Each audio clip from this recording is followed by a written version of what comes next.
Hi hello ನಮಸ್ಕಾರ ಸ್ನೇಹಿತರೆ. ಏನಾಗ್ತದೆ ಕೊನೆಗೂ ಇಲ್ಲಿ ಭಾರ್ಗವಿ ಮದುವೆ ಆಗಿರೋ ವಿಷಯ ವಂದನಾಗೆ ಗೊತ್ತಾಗಿದೆ. ವಂದನ ಅರ್ಜುನ್ ಮನೆಗೆ ಬಂದಿದ್ದಾಳೆ. ವಂದನ ಮಾಡ್ತಿರೋ ಕೆಲಸಕ್ಕೆ ಅರ್ಜುನ್ ಸಿಡಿದೇಳ್ತಿದ್ದಾರೆ. ಹಾಗಿದ್ರೆ ಏನಾಯಿತು, ಏನು ಕತೆ ತಿಳ್ಕೋಬೇಕು ಅಂದರೆ ಈ ಒಂದು ವಿಡಿಯೋವನ್ನು ಪೂರ್ತಿಯಾಗಿ ನೋಡೋದನ್ನು ಯಾವುದೇ ಕಾರಣಕ್ಕೂ ಕೂಡ ಮರಿಬೇಡಿ.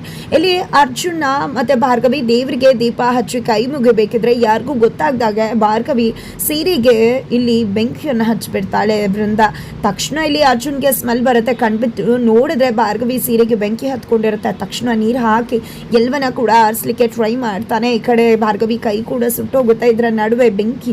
ಅಯ್ಯೋ, ಎಂಥ ಅಪಶಕುನ ಆಗೋಯ್ತಕ್ಕ, ಇವಳು ಬಂದಿರೋದೇ ಅನಿಷ್ಟ, ಹಾಗೆ ಹೀಗೆ ಅಂತ ಹೇಳಿ ಸಾಕ್ಷಿ ಮಾತಾಡ್ತಿದ್ದಾಗ ಇವಳು ಯಾವುದೇ ಕಾರಣಕ್ಕೂ ನಮ್ಮ ಮನೇಲಿ ಇರಬಾರ್ದು ಅಂತ ನಿರ್ಮಲಾ ಹೇಳ್ತಾರೆ. ಆಗ ಅರ್ಜುನ್, ಭಾರ್ಗವಿ ಮನೇಲಿ ಇರಬಾರ್ದು ಅಂದರೆ ನಾನು ಇರುವುದಿಲ್ಲ ಅಮ್ಮ, ನಿನ್ನ ಮಗ ಇಲ್ಲಿ ಇರ್ತಾನೆ ಅಂತ ಅಂದ್ಕೊಂಡಿದ್ದೆ. ನನ್ನ ಹೆಂಡತಿ ಬಗ್ಗೆ ಯಾರಾದರೂ ಈ ರೀತಿ ಮಾತಾಡಿದ್ರೆ ಖಂಡಿತ ನಾನು ಸುಮ್ಮನೆ ಬಿಡುವುದಿಲ್ಲ ಅಂತ ಅರ್ಜುನ್ ಹೇಳ್ತಾನೆ.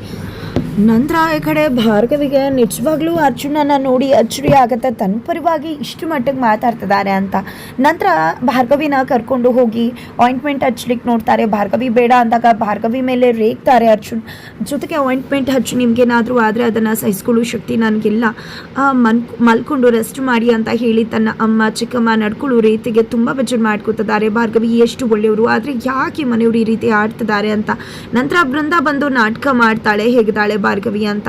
ನಿಜವಾಗ್ಲೂ ನಿಮ್ಗಾದ್ರೂ ಕಾಳಜಿ ಇದೆಯಲ್ಲ, ನಿಜವಾಗ್ಲೂ ಅಮ್ಮ ಚಿಕ್ಕಿ ಮಾತಾಡೋದು ನೋಡಿದ್ರೆ ಮತ್ತೆ ವಂದನಾ ಜೊತೆ ನನ್ನ ಮದುವೆ ಮಾಡಿಸ್ತಾರೇನು ಅಂತ ಅನಿಸ್ಬಿಡುತ್ತೆ ಅಂತ ಅರ್ಜುನ್ ಹೇಳ್ತಾರೆ. ಅದಕ್ಕೆ ಸರಿಯಾಗಿ ವಂದನಾ ಕೂಡ ಇಲ್ಲಿ ಏನೋ ಆಗಿರಬಹುದು ಅಂತ ಅಂದ್ಕೊಂಡು ಅಪ್ಪ ಹೇಳಿದ್ರು ಕೂಡ ಇರದೆ ವಿಕಿ ಜೊತೆ ಅರ್ಜುನ್ ಮನೆಗೆ ಬರ್ತಾಳೆ. ಭಾರ್ಗವಿ ಅರ್ಜುನ್ ರೂಮಲ್ಲಿ ಇರೋದು ನೋಡಿದ್ದೆ. ನೀನು ಯಾಕೆ ಭಾರ್ಗವಿ ಅರ್ಜುನ್ ರೂಮಲ್ಲಿ ಇದೆಯಾ, ನೀನು ಯಾಕೆ ಇಲ್ಲಿಗೆ ಬಂದಿದ್ಯಾ ಅಂತ ಎಳ್ಕೊಂಡು ಬರ್ತಿದ್ದಾಗೆ ನನ್ನ ಹೆಂಡ್ತಿನ ಎಲ್ಲೋ ಗೆಳ್ಕೊಂಡು ಹೋಗ್ತಿದ್ಯಾ, ನನ್ನ ಹೆಂಡ್ತಿ ಅವಳು ತಾಳಿ ಕಟ್ಟಿರೋ ಹೆಂಡ್ತಿ ಅಂತ ಹೇಳಿ ಅರ್ಜುನ್ ಹೇಳ್ತಾರೆ. ವಂದನಾಗೆ ಶಾಕ್ ಆಗುತ್ತಾ. ನಂತರ ಈ ತಾಳಿ ಕಟ್ಟಿದ್ಯಾ, ಈ ತಾಳಿ ಇದ್ರೆ ತಾನೇ ಇವಳು ನೀನು ಹೆಂಡ್ತಿ ಆಗೋದು ಅಂತ ಕಿತ್ತೆಸೆಯೋಕೆ ಬಂದಾಗ ಅರ್ಜುನ್ ರೊಚ್ಚಿಗೆ ಹೇಳ್ತಿದ್ದಾರೆ. ನಿಜವಾಗ್ಲೂ ಅರ್ಜುನ್ನ ಏಟಿಗೆ ತತ್ತರಿಸಿ ಹೋಗಬೇಕಾಗಿದೆ ವಂದನ ಅಂತಲೇ ಹೇಳ್ಬೋದು. ವಂದನ ಕುಸ್ತು ಹೋಗ್ತದಾಳೆ, ಹುಚ್ಚಿಗೆ ಆಗ್ತದಾಳೆ. ಈ ಕಡೆ ಭಾರ್ಗವಿ ಕೂಡ ಕಿಡಿಕಾಡ್ತದಾಳೆ. ಬಿಕಾಸ್ ತಾಳಿಗೆ ಕೈ ಹಾಕಿದಾಳೆ ವಂದನ ಅಂತಲೇ ಹೇಳ್ಬೋದು.